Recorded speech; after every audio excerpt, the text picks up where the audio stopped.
शाहू महाराजांची सुटका कोणी केली? आणि याचं योग्य उत्तर असणार आहे औरंगजेब बादशाहचा मुलगा शहाजादा आझमशाह याने. मित्र, महा-टी-ई-टी 2026 ही परीक्षा 28 जून रोजी होणार आहे आणि त्यासाठी इतिहास या विषयाबद्दल आपण अभ्यास करत आहोत. पेपर 2 मध्ये सोशल सायन्सला 60 प्रश्न असतात, त्यापैकी जवळपास 20 प्रश्न इतिहासावर विचारले जातात. तर मित्रो, पुढच्या प्रश्नाकडे वळूयात.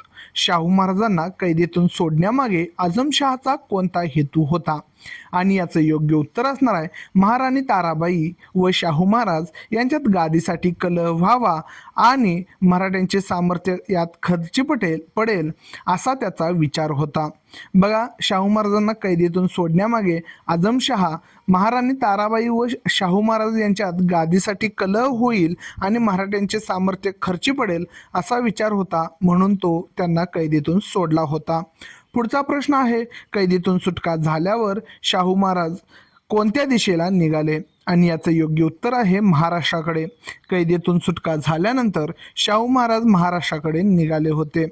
पुढचा प्रश्न आहे, शाहू महाराज आणि महाराणी ताराबाई यांच्या सैन्यामध्ये लढाई कोठे झाली? आणि याचं योग्य उत्तर असणार आहे पुणे जिल्ह्यात भीमा नदीच्या काठी खेड येथे. शाहू महाराज आणि महाराणी ताराबाई यांच्या सैन्यामध्ये पुणे जिल्ह्यातील भीमा नदीच्या काठी खेड येथे लढाई झाली होती. पुढचा प्रश्न आहे, खेडच्या लढाईत कोणाचा विजय झाला? आणि याचं योग्य उत्तर आहे शाहू महाराजांचा. खेड येथील लढाईमध्ये शाहू महाराजांचा विजय झाला होता. पुढचा प्रश्न असणार आहे, शाहू महाराजांनी कोणते शहर जिंकून स्वतःचा राज्याभिषेक करून घेतला? आणि याचं योग्य उत्तर आहे सातारा. शाहू महाराजांनी सातारा हे शहर जिंकून स्वतःचा राज्याभिषेक करून घेतला. पुढचा प्रश्न आहे, शाहू महाराजांच्या राज्याची राजधानी कोणती होती? आणि याचं योग्य उत्तर आहे सातारा. शाहू महाराजांच्या राज्याची राजधानी सातारा ही होती. पुढच्या प्रश्नाकडे वळूयात. महाराणी ताराबाईंनी कोणाला छत्रपती म्हणून घोषित केले? आणि याचं योग्य उत्तर असणार आहे आपला अल्पवयीन मुलगा शिवाजी दुसरा यास. बघा, महाराणी ताराबाई यांनी छत्रपती म्हणून अल्पवयीन मुलगा शिवाजी दुसरा यास घोषित केलं होतं. पुढचा प्रश्न आहे, कोल्हापूरचे स्वतंत्र राज्य कधी अस्तित्वात आले? आणि याचं योग्य उत्तर आहे इसवी सन 1710 मध्ये महाराणी ताराबाईंनी पन्हाळगडावर शिवाजी दुसरा यास छत्रपती घोषित केल्यापासून. बघा, कोल्हापूरचे स्वतंत्र राज्य हे इसवी सन 1710 मध्ये महाराणी ताराबाईंनी पन्हाळगडावर शिवाजी दुसरा यास छत्रपती घोषित केल्यापासून अस्तित्वात आले होते. पुढचा प्रश्न आहे, शाहू महाराजांना मुघलांच्या राजकारणाची माहिती कोठे मिळाली? आणि याचं योग्य उत्तर आहे मुघलांच्या छावणीत कैदेत असताना. शाहू महाराजांना मुघलांच्या राजकारणाची माहिती हे मुघलांच्या छावणीत कैदेत असताना मिळाली होती. पुढचा प्रश्न आहे, मराठ्यांनी मुघल सत्तेबाबत कोणते नवे धोरण स्वीकारले? आणि याचं योग्य उत्तर असणार आहे मुघल सत्तेशी संघर्ष करण्याऐवजी तिचे रक्षक म्हणून पुढे येऊन सत्तेचा विस्तार करणे. मराठ्यांनी मुघल सत्तेबाबत नवे धोरण स्वीकारले होते. मुघल सत्तेसोबत संघर्ष करण्याऐवजी तिचे रक्षक म्हणून पुढे येऊन सत्तेचा विस्तार त्यांनी करण्याचे धोरण स्वीकारले होते. पुढचा प्रश्न आहे, नवे देवालय बांधल्याने जे पुण्य मिळते तेच जुन्या देवळांचा जीर्णोद्धार केल्याने मिळते, हे सूत्र कशाशी संबंधित आहे? आणि याचं योग्य उत्तर असणार आहे मराठ्यांच्या बदललेल्या नव्या राजकीय धोरणाशी. बघा, नवे देवालय बांधल्याने जे पुण्य मिळते तेच जुन्या देवळाचा जीर्णोद्धार केल्याने मिळते, हे सूत्र मराठ्यांच्या बदललेल्या नव्या राजकीय धोरणाशी संबंधित आहे.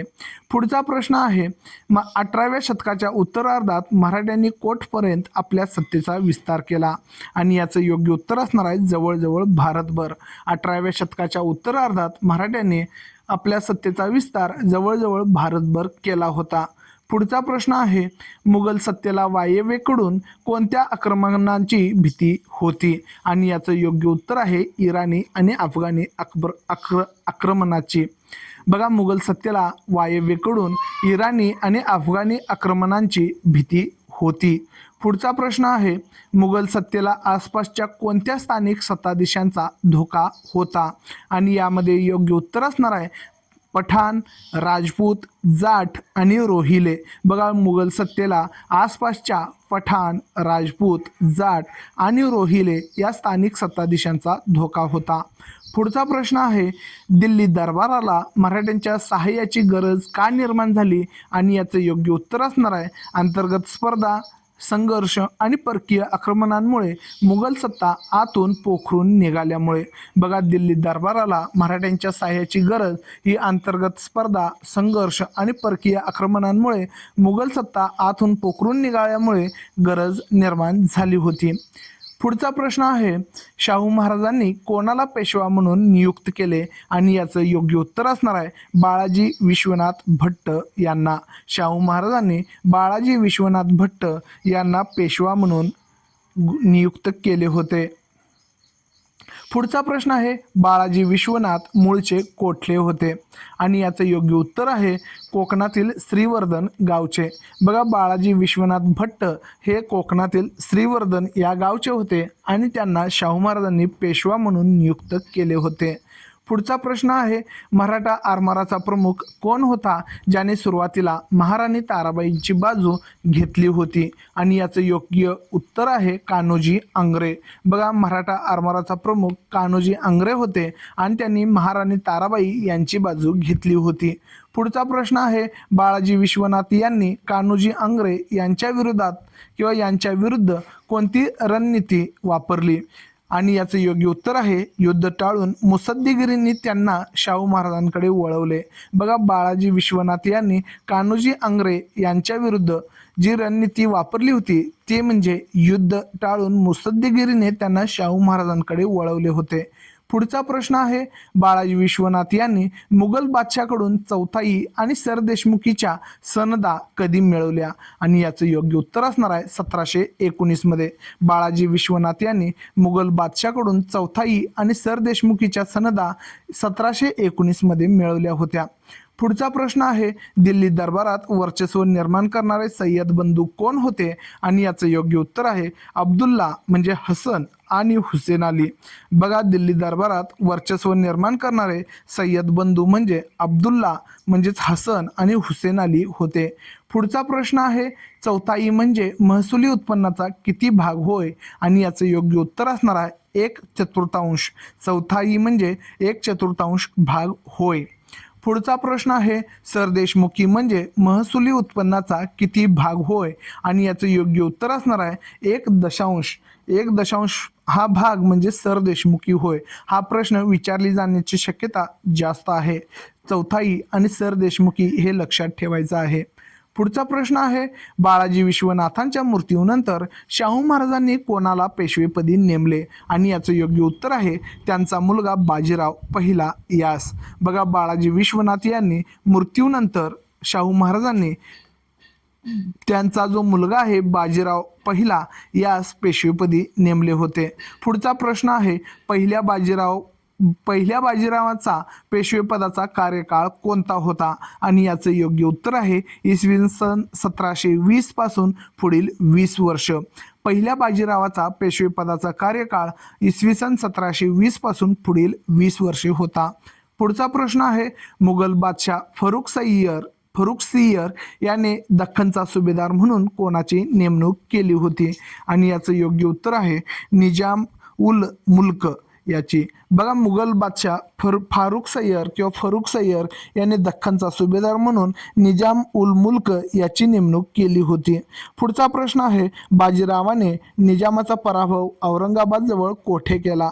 आणि याचं योग्य उत्तर आहे पालखेड येथे. बाजीरावाने निजामाचा पराभव औरंगाबाद जवळ पालखेड येथे केला होता.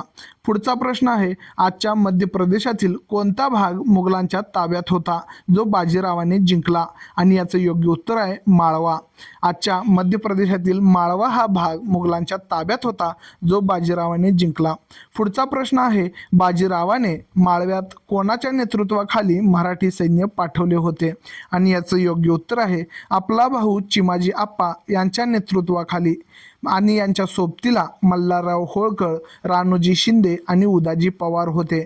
बाजीरावाने माळव्यात आपला भाऊ चिमाजी आप्पा यांच्या नेतृत्वाखाली मराठी सैन्य पाठवले होते आणि त्यांच्या सोबतीला मल्हारराव होळकर, राणोजी शिंदे आणि उदाजी पवार होते. पुढचा प्रश्न आहे, बुंदेलखंडात स्वतंत्र राज्य कोणी स्थापन केले होते? आणि याचं योग्य उत्तर आहे छत्रसाल राजाने. बुंदेलखंडामध्ये स्वतंत्र राज्य छत्रसाल राजाने स्थापन केले होते. पुढचा प्रश्न आहे, बुंदेलखंडावर हल्ला करणाऱ्या अलाहाबादच्या मुघल सुभेदाराचे नाव काय? आणि याचं योग्य उत्तर आहे महम्मद खान बंगश. बघा, बुंदेलखंडावर हल्ला करणाऱ्या अलाहाबादच्या मुघल सुभेदाराचे नाव अहमद खान बंगश असे होते. छत्रसाल राजाच्या विनंतीवरून कोणाचे सैन्य मदतीला धावून गेले? आणि याचं योग्य उत्तर आहे बाजीरावाचे. बाजीरावाचे जे सैन्य आहे ते छत्रसाल राजाच्या विनंतीवरून मदतीला धावून गेले होते. पुढचा प्रश्न आहे, झाशी, पन्ना, सागर ही शहरे कोणत्या प्रांतात येतात? आणि याचं योग्य उत्तर आहे बुंदेलखंड. झाशी, पन्ना, सागर ही शहरे बुंदेलखंड या प्रांतात येतात. पुढचा प्रश्न आहे, बाजीरावाने बादशाहकडे कोणत्या सुभेदारीची मागणी केली होती? आणि याचं योग्य उत्तर आहे माळव्याच्या सुभेदारीची. बाजीरावाने बादशाहकडे माळव्याच्या सुभेदारीची मागणी केली होती. पुढचा प्रश्न आहे, बाजीराव दिल्लीच्या सीमेवर कधी जाऊन धडकला? आणि याचं योग्य उत्तर आहे मार्च 1737 मध्ये. बाजीराव हा दिल्लीच्या सीमेवर मार्च 1737 मध्ये जाऊन धडकला होता. पुढचा प्रश्न आहे, भोपाळच्या लढाईत बाजीरावाने कोणाचा पराभव केला? आणि याचं योग्य उत्तर असणार आहे निजामाचा. भोपाळ येथे झालेल्या लढाईमध्ये बाजीरावाने निजामाचा पराभव केला होता. पुढचा प्रश्न पाहूयात, निजामाने बाजीरावाला बादशाहकडून कोणती सनद मिळवून देण्याचे मान्य केले? आणि याचं योग्य उत्तर आहे माळव्याच्या सुभेदारीची सनद. निजामाने बाजीरावाला बादशाहकडून माळव्याच्या सुभेदारीची सनद मिळवून देण्याचे मान्य केले. पुढचा प्रश्न आहे, कोकण किनारपट्टीवर वसई आणि ठाणे हे भाग कोणाच्या ताब्यात होते? आणि याचं योग्य उत्तर असणार आहे पोर्तुगीजांच्या. कोकण किनारपट्टीवरील वसई आणि ठाणे हे भाग पोर्तुगीजांच्या ताब्यात होते. पुढचा प्रश्न आहे, पोर्तुगीजांचा पराभव करण्यासाठी बाजीरावाने कोणाला पाठवले? आणि याचं योग्य उत्तर असणार आहे आपला भाऊ चिमाजी अप्पा याला. पोर्तुगीजांचा पराभव करण्यासाठी बाजीरावाने त्यांचा भाऊ चिमाजी अप्पा यांना पाठवले होते. पुढचा प्रश्न आहे, चिमाजी अप्पाने वसईच्या किल्ल्याला वेढा कधी घातला? आणि याचं योग्य उत्तर असणार आहे इसवी सन 1739 मध्ये. चिमाजी अप्पाने वसईच्या किल्ल्याला 1739 मध्ये वेढा घातला होता. पुढचा प्रश्न आहे, वसईचा किल्ला जिंकल्यानंतर कोणता मुलूक मराठ्यांच्या ताब्यात आला? आणि याचं योग्य उत्तर असणार आहे वसईचा किल्ला व पोर्तुगीजांचा बराचसा मुलूक. वसईचा किल्ला जिंकल्यानंतर वसईचा किल्ला आणि पोर्तुगीजांचा बराचसा मुलूक मराठ्यांच्या ताब्यात आला होता. पुढचा प्रश्न आहे, इराणच्या कोणत्या बादशाने भारतावर स्वारी केली होती? आणि याचं योग्य उत्तर आहे नादिर शहा. इराणच्या नादिर शहा या बादशाने भारतावर स्वारी केली होती.